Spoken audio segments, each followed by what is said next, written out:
It's White Nation Entertainment, baby. On the beat is too flexing. Báyẹ̀ wá ń kọ́ CMS gangan la fẹ́ jọ nítorí bákan ya bíi tiẹ̀ lò rẹ̀. You show Satoba CYBEHZT. Family CYBEHZT, you know me say I be fine CMS. CMS production. Okuru Oshoti. For one thing, all the girls they like your fronting. You know be on my body. Okuru Oshoti. For one thing, all the girls they like your fronting. I You swear. know be on my body. Ṣé wọ́n làgbà wo lórí Cubase? Àgbà wo lórí Cubase? Àgbà wo lórí Cubase?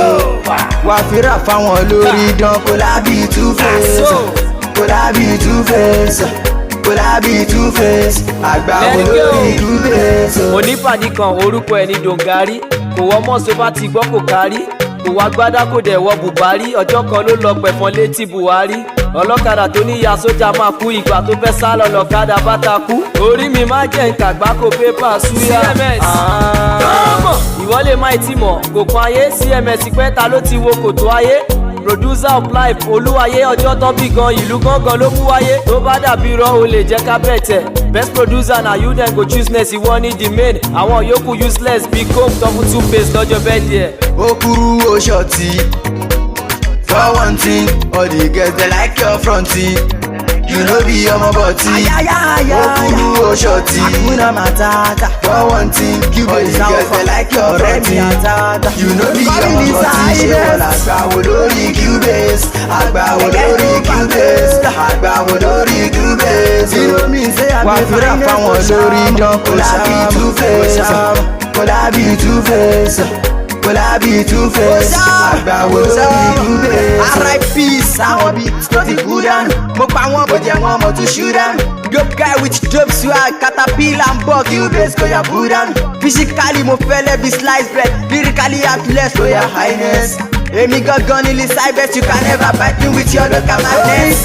Wọ́n sọ pé tiwa báwo, lórí street wọ́n tún náà wọn làgbà wo. Generation ti tèmi máa jáwo, tí gúnugún mi máa jẹ bọ́lá jẹ láwo. CMS làgbà wo lórí Cubase, Sadoba fáwọn lórí bíi two face. Kẹ̀kẹ́ tó ń fa trailer pẹ̀lú fúkèsè mi làgbà wo tó fi spagi ṣe ṣúlẹ̀. Okuru Oshoti. For one thing, all the girls they like your fronting. You know be on my body. Okuru Oshoti. For one thing, all the girls they like your fronting. You know be on my body. Ṣé wọ́n làgbà wo lórí Cubase? Àgbà wo lórí Cubase? CMS ọlọ́run máa ẹ̀kọ́ lọ́ máa tẹ̀ ọlọ́run aláyé Wàá fira fáwọn lórí dán kó lábí two face. Kó lábí two face. Kó lábí two face. Àgbà wo lórí Cubase? Nobody see you when you was feeling pain. All they see is Gucci, Versace feeling pain. Everybody ṣe lásìkò àti rain. Ní battery tó fún ṣe lásìkò àti drain. Sadoba ló ń kí you already know. Ẹ lọ kí jájà yín bọ́nà jọ ẹ ti lò. Lórí bíìtì mo blow CMS ẹ ti blow. MTN lẹ́wà tẹ́lẹ̀ now ẹ ti glow. Okuru Oshoti. For one thing, all the girls they like your fronting. You know be on my body. Okuru Oshoti. For one thing, all the girls they like your fronting. You know be on my body. Ṣé wọ́n làgbà wo lórí Cubase? Àgbà wo lórí Cubase? Àgbà wo lórí Cubase? Wà fira fáwọn lórí dán kó lábí two face. Kó lábí two face. Kó lábí two face. Àgbà wo lórí Cubase? Ó ti ẹ̀ náà CMS on this one. CMS production. X4 lè ṣe rapping machine baby Sadoba. It's White Nation Entertainment, baby. Family CYBEHZT.